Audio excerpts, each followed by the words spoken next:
a lot has been happening, obviously, in the tobacco harm reduction space. It's just, I mean, if you talk to anybody in this space, the last couple of months have been absolutely brutal. Just an onslaught of state and local legislation, most of it bad, most of it repeats of what we've seen, but it's just, it feels like the sheer number of states that are trying to pass bans, restrictions, higher tax rates, etc., is just, and then obviously I think a couple big pieces of news with the Reagan-Udall Foundation report that came out and the FDA responded to it.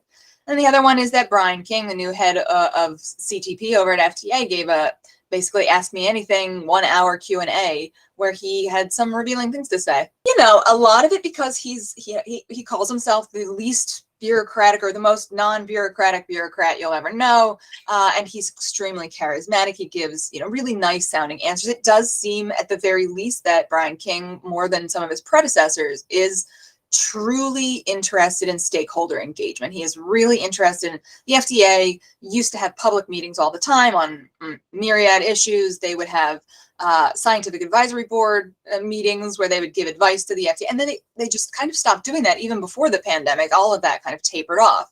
And that was a real problem for the public and for the industry. You know, during the Reagan-Udall Foundation evaluation, which is this independent organization, kind of, you know, they're the Reagan-Udall Foundation for the FDA. They were established by Congress to kind of help the FDA and provide some outside eyes. And they did an evaluation of the tobacco center there at FDA. And one of the things they noted was that there is an opaqueness to decisions that are being made, and people, especially outside of the industry, but who are still stakeholders, feel like the FDA is not listening in